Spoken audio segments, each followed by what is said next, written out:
आपण ना मो ना शुभश्री मोहिनी। आज आपण मैंने ये पढ़ापढ़ी छाड़ी ये बस यार उद्देश्य कौन? आमर भी पढ़ापढ़ी छाड़ा को उद्देश्य आमर भी नहीं। आमे भी चाहूँ ओडिशा पे किछि करिबा पे आउ समस्त ओडिशा किछि मंगल करिबा पे, किंतु जो ओटीटीटा हैला अणानुष्ठानिक पिला मानक पई एनआईओएस पिला मानक पई सेडा जति तांकर निर्दिष्ट सीमा भितर रहिला तो माने से जो स्कूल आछंदी से स्कूल रहिले तो भल कथा, नहले जदि तांगे भविष्य रे तांको आमती ओटीटी आमको मिली तो आमको गवर्नमेंट स्कूल जॉब पई दरकार जदि से भविष्य रे जदि से प्रश्न उठांती तेबे आमर सिटी पिलाना पई गोटे बहुत बड़ विपद नहीं आसब। आमर जो पिला माने अछंती आमर बड़ भाई भौणी माने जूनियर सीनियर माने और जो सिटी पाइके अछंती तो ओटीटी पाइके अछंती से माने आउ तांकर जति पाइबा कथा हक ता सेति पाई पारियनी। तो मु चाहूची जे ओटीटीटा ओटीटी रे जति मन सेटा तो मिलिवनी जति सेटा तांको मिलू, किंतु जति मिलिबो बोले तांकर गोटे लिमिट रे रहू आउ सेमानकर गोटे कमिटी गणशिक्षा कमिटी आउ परिचालना कमिटी तांको स्कूल गोटे कमिटी जो रहूची सेमाना सहित गोटे संपर्क स्थापन करी गोटे सुदृढ़ गोटे निष्पत्ति निया जाऊ जेमिति आमर सिटी पिला प्रति किछि आँच न आसे। सीधा सड़क कह गले आप जो नारा देती आमको न्याय मिलू, प्रमुख न्याय कौन चाहते आप सरकारी सहायता? आम प्रमुख न्याय चाहूँ जे एनआईओएस पिला माननकु ओटीटी सरकारी प्राप्त न मिलू। आपण परिचय? मो परिचय है मु गणेश्वर साहू, मु सरकारी शिक्षा प्रतिष्ठान द्वितीय वर्षर छात्र।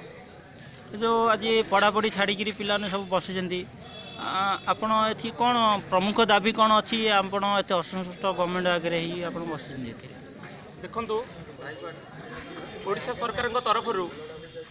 आमर जो प्राइवेट स्कूल गुड़ाक थिला बेसरकारी स्कूल गुड़ाक से स्कूल जो शिक्षक मैंने थे अणप्रशिक्षित शिक्षक मैंने से ट्रेनिंग करने उद्देश्य रे सरकार एक योजना कले एवं एनआईओएस को से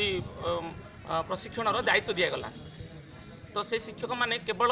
ये आसी जे से माने जो स्कूल रे शिक्षकता करुछंती से शिक्षकता जारी करने से गोटे ट्रेनिंग सर्टिफिकेट आवश्यक। तेणु से क्राइटेरिया से ये कौन है कि स्पष्ट लेखा अच्छी एनआईओएस गाइड रे स्पष्ट लेखा अच्छी जे से माने जो ये 52 दिन जो 49 दिन कोटी 49 दिन होची जो 52 दिन जो ट्रेनिंग नेबे ताहा केबे मध्य नियमित भाव में जो माने करुछंती सिटी करुछंती जो माने हमर डिप्लोमा कोर्स करुछंती ताहा सहित समान नुहे ता लेखाई। तथापि से 52 दिन ट्रेनिंग नहीं नेबा फल से कंटिन्यू सर्टिफिकेट दिगला एवं से बर्तमान ओटीटी अप्लाई करते बेले कि ओटीटी डेट थी आमर लास्ट डेट थी 27 तारीख से 27 तारीख न माने दिन बेला ही नोटिफिकेशन होती जे से भी ओटीटी दे पारे केमी कौ निर्धार माने कौ आधार रे एटा आम से बुझी पार्लु ना। जदि से माने ओटीटी देले से माने निश्चित भाव में एसएस भविष्य जो कौन आम शिक्षक पदवी बाहर से पदवी से उपयुक्त हो दाबी करेंगे जहाँफल कि आम मैंने निरुत्साहित हो आम मैंने वंचित हो। बर्तमान आम 6000 शिक्षक बर्तमान आम प्रशिक्षण नौचु ओडिशार विभिन्न अनुष्ठान रे। ता पूर्व आम पूर्व अनेक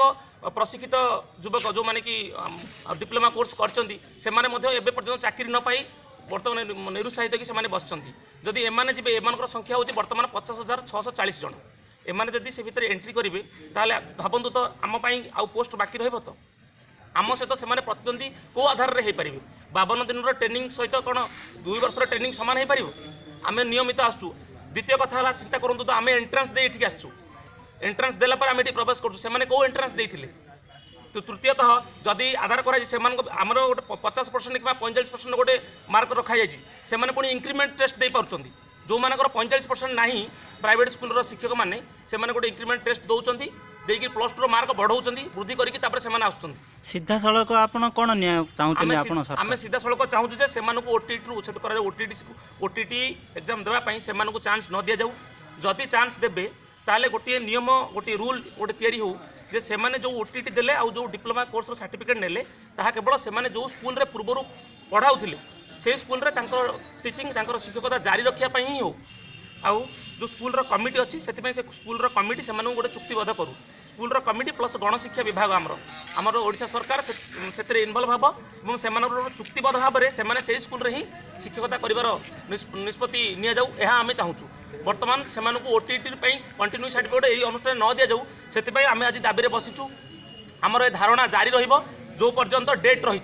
जो पर्यंत ओटीटी जो 10 तारीख धार्य कराई 10 तारीख पर्यंत आम बिना पाठ पढ़ी आम ये रही कहारी को आम अनुष्ठान भितर को छाड़ू देवु ना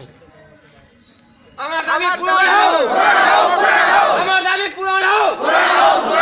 আমার দাবি পূরণ হোক